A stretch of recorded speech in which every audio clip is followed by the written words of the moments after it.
What's going on, people? Welcome to 27 Works, and if you like this Gorillaz song, up on Melancholy Hill, there's a plastic tree.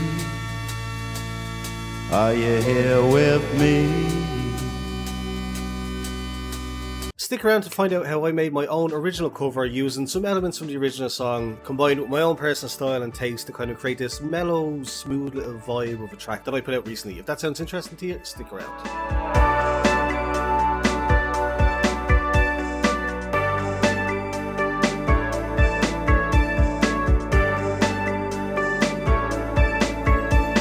Okay, so yeah, as you heard that little snippet at the beginning there, if you're not familiar with the song, I'll just play a little bit of what it kind of goes like. I'll skim through and just give you an idea of the kind of how the song goes as it goes on. So starting with the intro.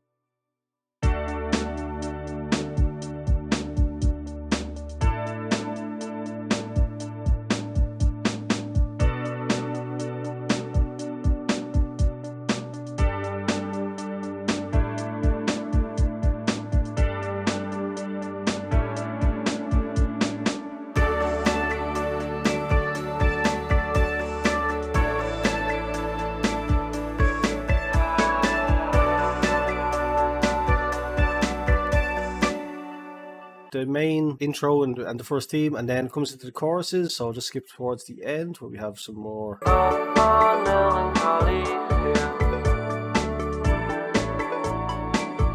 sits a manatee. So that's just to give you an idea of kind of what the song roughly sounds like. Again, the link will be in the description to the full song on the channel there if you haven't come across it. But I just thought I'd go through it in section by section: drums, bass, sounds, what I was inspired by from the original song, and then finding my vocals, the kind of vocal takes that I did, which you can kind of see pretty much all in this group in here. So first things first, we will start with the keys, actually. Typically in videos like this, I'll usually start with the drums because they're usually the foundational track. But in this one, what kind of prompted the start, I found these chords. So it's reed based and it's the tramp. So the super tramp, I'm guessing, like based on, I'm assuming the opening key is that kind of sound from Super Tramp, the Logical song, is it? That had the big rave remix in the kind of early 2000s, late 90s, early 2000s. So it's basically just that sound. And again, it's playing. When I come up and I have the idea to do a remix, it's very often, I haven't listened to the song, I haven't dragged it into FL and kind of listened alongside it. I did in this track later on, but when I first get that idea to be like, you know what, I should make a remix of a song, I'm very often going by memory, which is kind of strange. It'll be like, okay, I think vaguely in my head, and I've not got perfect pitch by any means. I don't even have like, you know, any kind of really musical talent. I have the ability to be like, okay, it's something like that. If I then need to adjust the specific key or whatever, that I'll do that. So this kind of are just like, these are the chords essentially that I come up with that sounded just about right to the original for me. Because again, if you remember the original song, the big kind of standout sound is the fact that it's just an open saw, almost like a default saw wave sound of just like no big fancy effects, just an open saw playing the chords. I wanted something different. I wanted a different vibe. I wanted these kind of like bouncy, I think they've got like delay on them and stuff like that, like just to give it that bouncy kind of spacey, echoey kind of vibe. So this is what we came up with anyway.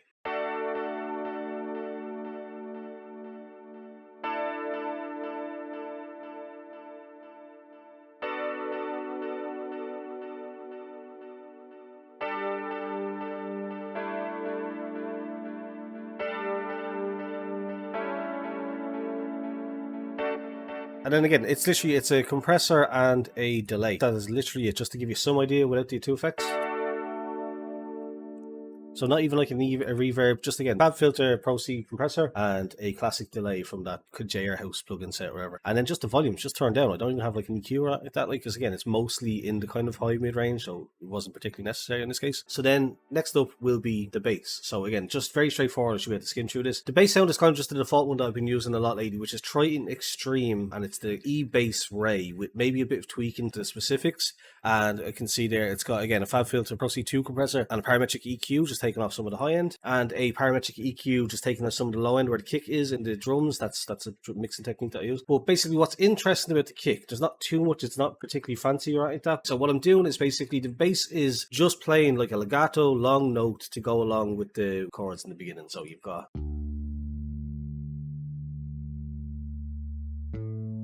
and then just again the same thing, the legato chords just played in a slightly different way for the verses, going down. So whereas this one, it starts on the D4 here, it goes up to the A, it goes down. So the same notes, but it goes down to A, up to B, So it kind of, instead of going up the octave, it goes down the octave. And that's just how I differentiate between the intro kind of chorusy parts and then the verses. The song is structured weirdly, I will say. If you look at it, it's structured kind of weirdly. Like 16 bars here, only 8 bars there, only 8 bars there. So it's structured a bit unusually. So yeah, it's just it kind of separates it. So that's just. But then where it changed it up is that if you come down here to the second verse, as I was calling it, the bass pattern in the original song is actually this. It's not exactly this. It doesn't do this high part or the low part or the kind of like I added in a little bit of flavor to it, but basically it's just a little bit different. So if I play it here.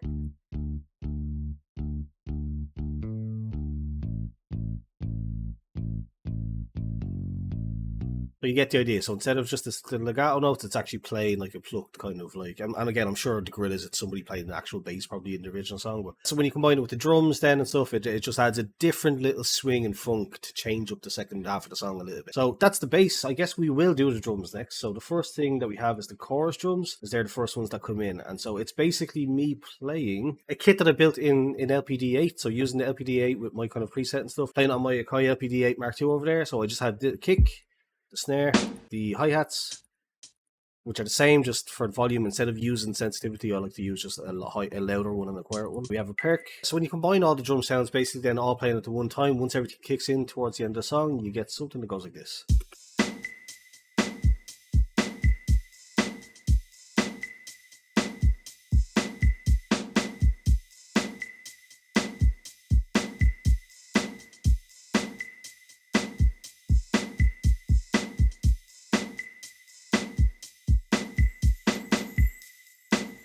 Yeah, so again, it's not the exact same as the original song. I didn't just kind of copy and paste the exact pattern, but there is elements and kind of nods to the original. So for example, in part where I start singing at first, after the first kind of chorus, there's a little shaker loop that's in the original that I kind of copied over.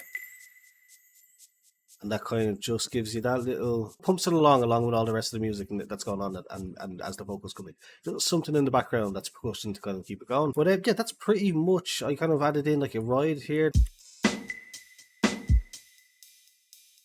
Just something that kind of keeps the momentum going when the chorus is happening. Like, it just kind of pushes it along. But yeah, there's also then a drum pattern for the chorus and the verse. So they're just slightly different because they have different vibes and different requirements for what the drums are doing. If you throw in the keys, the bass, and the two different patterns now, we'll kind of get an idea. We're already starting to build the kind of the guts of a song here. So if I just play from the end of the kind of last little chorusy kind of bit into the outro, as we're heading towards the outro, we'll see we'll have everything that we have gotten laid down so far. So let's see what we have.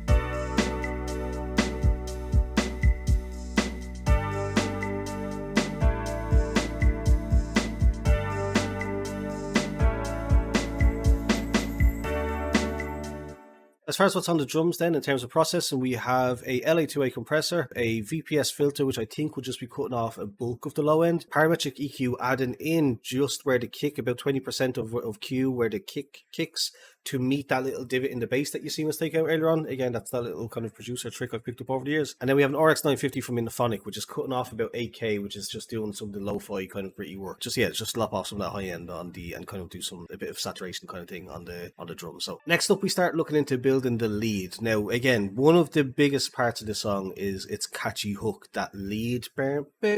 And it's a very short staccato, very specific kind of square sound, kind of. It's hard to kind of specifically define. But I used the Lounge Lizard, and I also, again, used the Tramp, kind of Super Tramp sound. Process it slightly differently. I kind of can't remember exactly what I did now. I have the same effects. It's still going to a Pro C2 compressor and a classic delay, but it's doing, I did something else with it that makes it slightly different from the one that's doing the chords. But yeah, this is the base of the lead, and I combine it with a couple of other sounds to get the overall lead sound. But for just this part, just this kind of Super Tramp sound, this is what we have.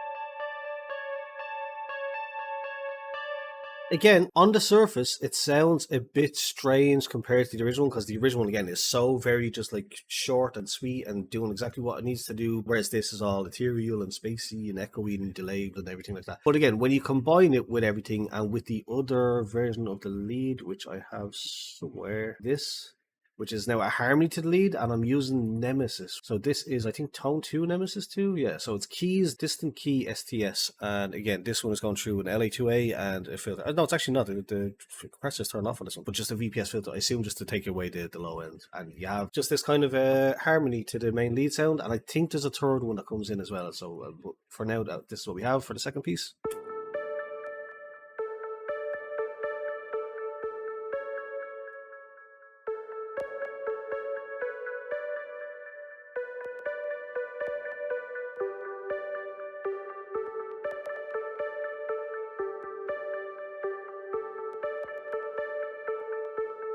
I think I'm getting a slight bit of artifact in there because I know the Tone 2 plugins can be a lot. Apologies about that if you can hear that. Yeah, we have that, and then there is definitely one more lead. Yeah, the lead violin. Here we go. So this is where I tried to get the like as close to the original kind of sound that I could get. So it's a combination of a Triton Extreme violin sound and also electric keyboard, I want to say. So these are stacked 2-layered sounds, and these are me trying to get very close to the original. To kind of layer in. So yeah, a staccato violin and then like jazz perk organ. Okay, I knew it was some kind of keyboard. Yeah, jazz perk organ, and they're going to the same channel, and again, same thing, LA2A compressor and VPS filter just to chop off the low end. Yeah, if we just solo out one at a time. So this will be the jazz organ, so let's see what this is doing.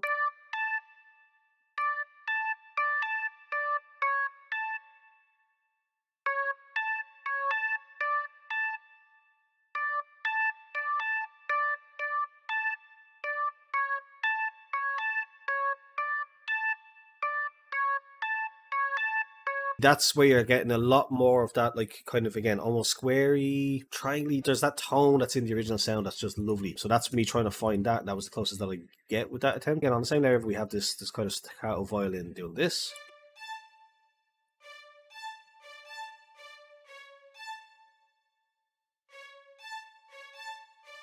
So if you combine the two of them,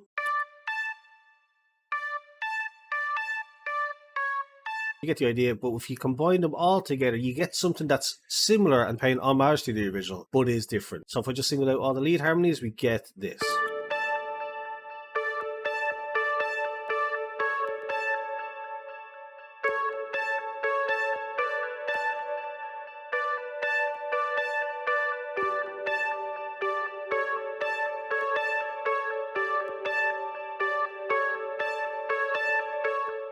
Particularly the harmony adds in quite a bit. Again, I'm sorry about the little crackles if you can hear them, but yeah, I think that adds in quite a bit. The next thing then is we have a pluck low. I think it's from Tyrrell N6. So this is a piece now from UEHE Tyrrell N6. We have something that goes like this. And again, it's just a VPS filter, throwing it through to kind of take off some of the low end.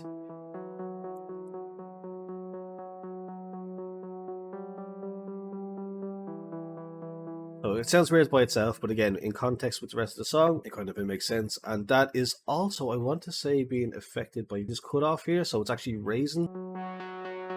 Cutoff is being risen as it goes, and it's also combined with this pluck high. So you have this. Just an on-beat single note pluck high, and it's just slowly opening the cutoff as it goes.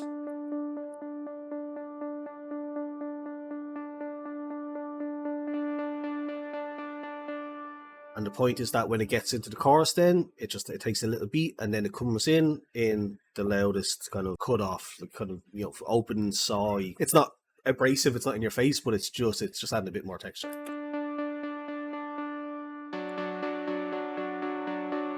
And I'm holding that open for most of the first half, and then it slowly fades down to chill back out by the time that the vocals come back in.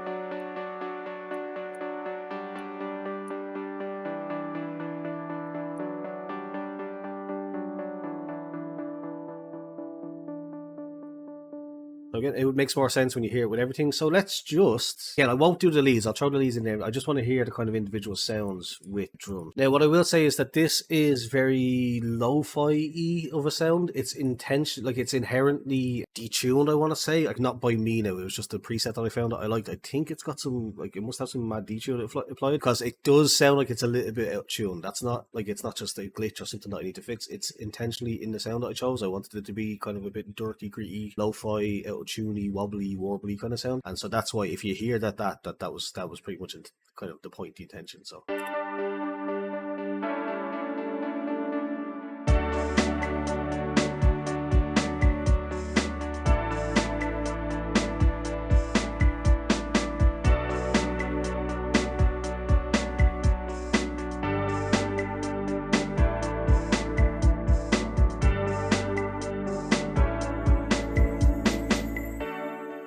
That's kind of where we are so far. And then again, obviously, just for the sake of the completeness for what we have so far, we will add in the synths. So we have something like this.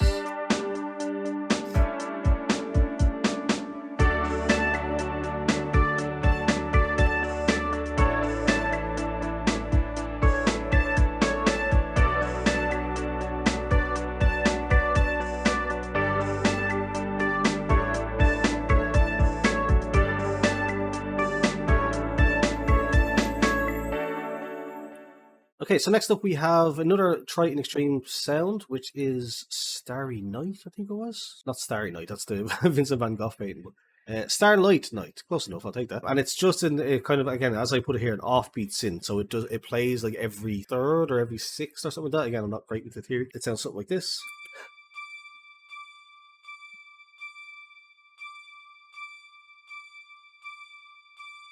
Does that over and over again, basically just a little, it's not on 4/4, so it's shifting a little bit, and it just adds a little bit of, again, just little things going on in the background that aren't in the original per se, but would be just stuff that you'd notice. And then lastly, for I think my original editions, yeah, we had this bell hit that just goes like this.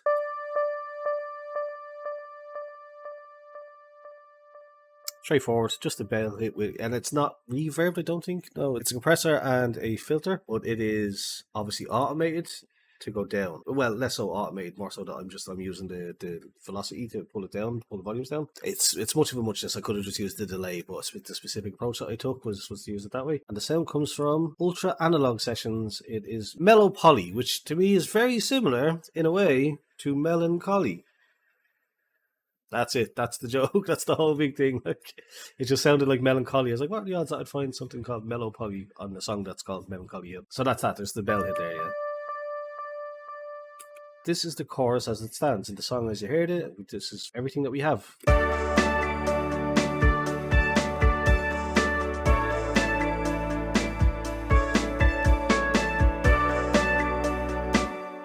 There is some parts that are from the original song. This was a result of me just meticulously, to the point of, if you notice up here, the tempo was 120.410. That is the exact tempo match for at least the version that I like ripped off YouTube or whatever. That's just to kind of drag in real quick. Whatever timing delay that might have happened in the YouTube upload or download or something like that, it's 120.410 exactly. This song, I can play it perfectly in time with the original, and I can mute mine and remute mine and play the original, mute mine, and everything is perfectly in sync, which I think is crazy. It's all in tune, all in sync, time wise and stuff. So pretty nuts. Yeah. So this is just basically something that comes in. I call it end ARP thing because I don't know specifically what it's called, but it is again another Ultra Analog Session, and again it's the Richard Devine signature, and this time it's the square tine, and it goes like this.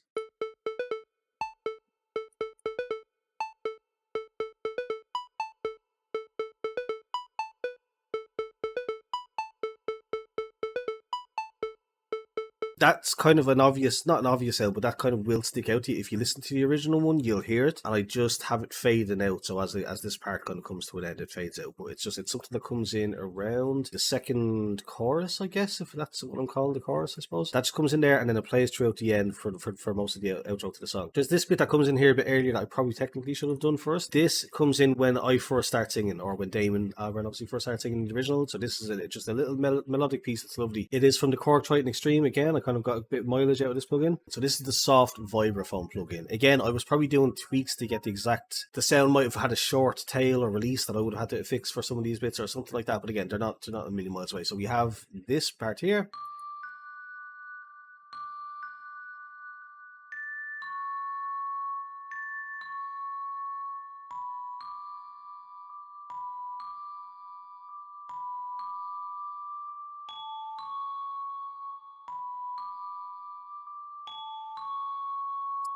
And again, same thing. That's in the original song. If you listen closely for it, you will hear it. Again, it doesn't sound exactly like this tone. It's a bit like it's something of a belly kind of sound. So that's as close as I could kind of get to kind of finding it from the original. So the last sound wasn't affected at all. It was just straight out of as it sounded. This one just is using a Pro C2 compressor and a classic reverb. So just adding a bit of reverb onto it essentially. And again, same thing. When you add it in and it comes in when everything is stripped back, and you can see it's only just like the little few bits and pieces. It adds just a lovely little element to the tune, I think, when it comes in. So the last piece from the original song, then I think the last piece overall before we do the vocals, and that should be we should be heading towards the end of the video, is this piece here, which is from Nexus, and it is Piano Lo-Fi Rhodes. And it, again, same thing, just a VPS filter takes out some low end and a Pro C compressor just to kind of get some compression on there, and it's just doing this essentially.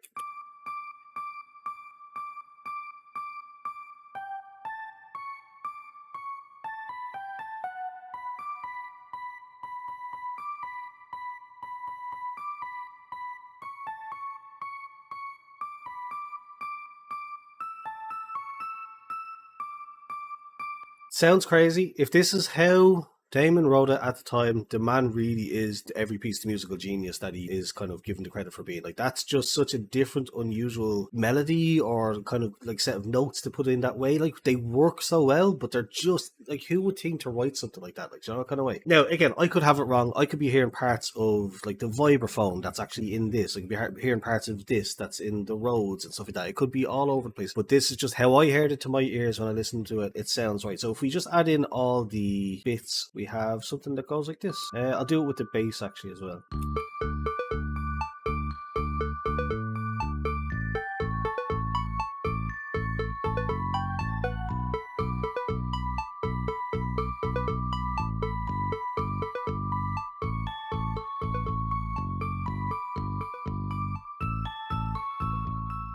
Lastly, we just have the vocals, which is kind of like a big part of the song. Obviously, they're very heavily affected. They sound like they have that radio mobile phone effect applied to them. This was actually something that I struggled with. I'm not the best singer. I always say I fully hold up to the fact that I can't sing that well. I can do enough after 20 takes that I can use FL's built-in new tone to kind of like, you know, then correct the notes specifically and adjust them that way. But I put off putting this out for a while because I was like, I'm going to redo the lyrics and stuff like that. But again, I was starting to put it off, and it was like, let's not let perfection get in the way of good enough. But yeah, that's enough kind of waffling about what it's going to be. I'll just play it, and then afterwards I'll tell you what effects that I'm using to get the effect that kind of is happening here. So up on Melancholy Hill there's a plastic tree. Are you here with me? Just looking out on the day of another dream. Well, you can't get what you want, but you can get me. So let's sail out to sea, love. 'Cause you are my medicine when you're close to me. When you're close to me. It does the job just fine. If you consider cheating or with that, I don't care. I don't mind if that's fine. That can be the case. I just love that that's possible. That I can have an idea for a song, for a cover, and I can make it happen.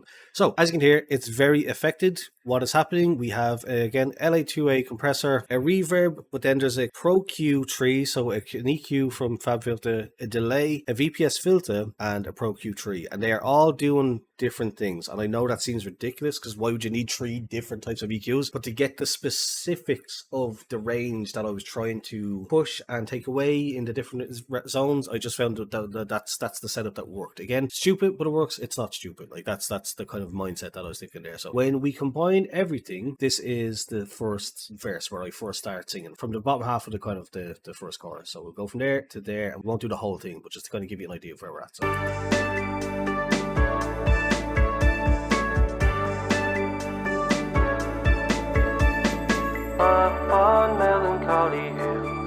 plastic tree. Are you here with me? Just looking out on the day of another dream. Well, you can't get what you want, but you can get me. You can hear just a lovely little thing where the clav perk thing comes in to just let you know that we're heading into something else now. Just that little click, click, click. It's something that a little touch that I put in that I quite enjoyed. So let's say aloud to along with the clock kind of starting to rise. 'Cause you are my medicine when you're close to me. When you're close to me. As we get into this verse, or to the chorus, I'll skip ahead towards the end. So this is where a lot of the kind of background vocals start to come in. They happen right from the start, but they're just copied and pasted really from when I record them back here. So we've got a bunch of background vocal takes. So if I just solo them out with basically just the keys and the bass line to kind of just give you some idea of what chords should be happening and stuff like that, to give you an idea. This is, again, me terribly trying. I don't know how I hit this first note, but again, many takes and adjusting then in new tone. But again, you can see all individual volume work happening here to kind of make it all kind of come together and make sense. The man is a genius. Damon Albarn is a genius. To have this idea, to put down these kind of lyrics the way that he did, to be able to even attempt to recreate them, I wouldn't have gotten anywhere near as close as he did, but I tried my best. So again, to kind of lead it in, this is something like what we are working with.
Okay, that kind of gives you the idea. I'm not going to go in and solo each one individually because you get the same the gist. They're just volume affected. They have the compressor, the LA2A, a filter, a Pro Q, so another EQ essentially, a reverb, and a chorus effect, which is, just adding something slightly different. But again, that's just listening to the original and trying to recreate what he's doing and when. So this isn't my own attempt at being like a genius. This is all David Albarn's absolute genius. So when you combine the background vocals with the lyrics and keeping the kind of same strip back effect that we have, you get something like this.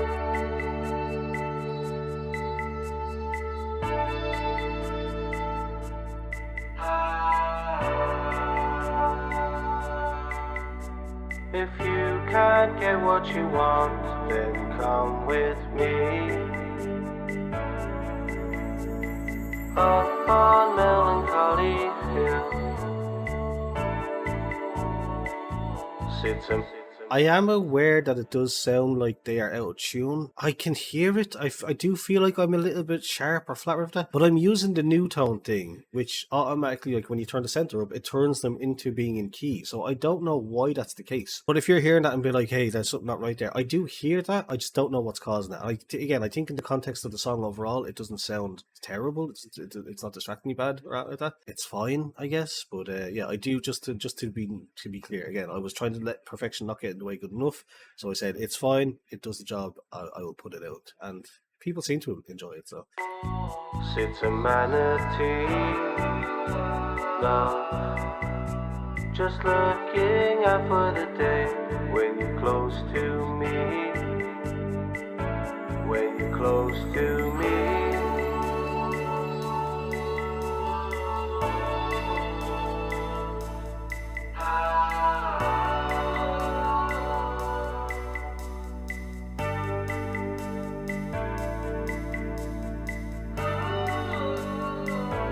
When you're close to me. I love the harmony. You have the high bit, you have the whoo, and then you've got the whoo. It's just absolutely beautiful. Again, I can't sing. That's pretty much it. That's, again, I'm pretty sure. Oh, there is literally just the last little gong at the end, which I just straight up sampled from the original. I did have a friend that I was kind of sharing this to as I was making it, being like getting feedback and stuff. He was pretty convinced this is out of key or out of tune. It doesn't sound like it fits the thing at all. But again, considering the timing is perfect, the tone is the exact same, because again, I could literally play the original and mute them at any time, and this is just copied from the original. Is that just the effect that he was going for in the song originally? Like, it is supposed to just be a big like random gong hit out of nowhere that doesn't make any sense and isn't quite like. But yeah, it's just basically literally just copied and pasted from the original. I could have opened up a VST plugin and gotten a sound that did something like that, but I just thought as a nice nod to the original, I would actually just keep it in. So that's that. I don't really think there's much else. The layout, again, it's just copied and pasted from the original. Again, I hope you got the idea there that I was going for plenty of my own original touch. Like, this is all kind of like, these are all sounds that I not made because I didn't make them from scratch, but like I kind of crafted into what I was looking for by adding a reverb or delay or shaping it with an EQ and stuff like that, going with something like a Rhodes keyboard type thing instead of the open synth and stuff. Yeah, just trying to put my own spin in it, but while loving and respecting the work that Damon Albarn did in some of the choices that he made with, again, stuff like these synths, the notes that you played, and the harmonies and stuff like that in the background. I try to, and I would hope and I would appreciate anybody that agrees with the idea that I try to honor the original and kind of do it justice, but also kind of, you know, not just make a remake, not just make a complete copy of it or of the original, like trying to put my own spin on it. And I think I kind of did. Again, I could have spent another week or so and tried to make it perfect and redid the vocals, everything that to make it 100%, 110%. But number one, I'm not that good, just being realistic. And number two, it's, again, don't let perfection get in the way good enough. So it's fine as it is. I'm happy with it. I'm proud of it. If there's anything that you think is different or stands out or that you would have changed, or that, let me know in the description. I'd be interested. Is there anything else that I just never even thought of that doesn't quite fit or that could have been a cool addition or whatever? Like, let us know in the description. But with that said, that is about the end of the video, I'm pretty sure. So yeah, I hope you enjoyed it. I hope you found it useful. Again, I didn't go too much into the depths of the settings of reverbs or EQs or compressors or that. Again, that's not the type of video that this is. It's just to show off kind of how I put this track together. Hopefully you maybe found some inspiration from Damon Albarn from how I worked with what he did. Because I was going to say, hope you found some inspiration from what I did, but like I did essentially from fundamentally copy what he was doing originally and just kind of tweaked it a little bit. So I hope at least if you didn't find it useful or kind of informational, you found it entertaining, at least to just see kind of how the sausage was made a little bit. So, but yeah, I'll just play us out from here. And if you enjoyed it, please do leave a thumbs up, subscribe if you're new here. Thanks for watching, and goodbye.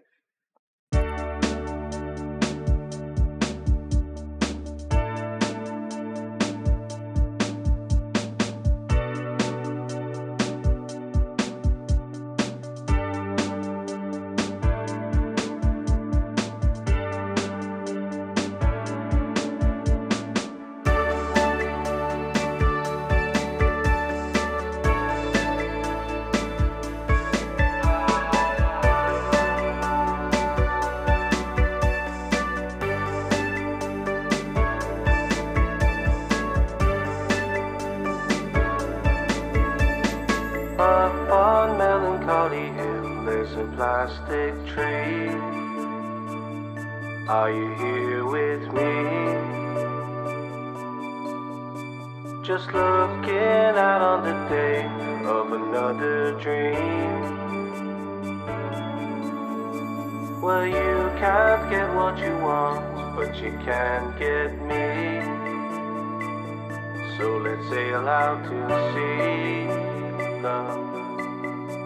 Cause you are my medicine when you're close to me. When you're close to me.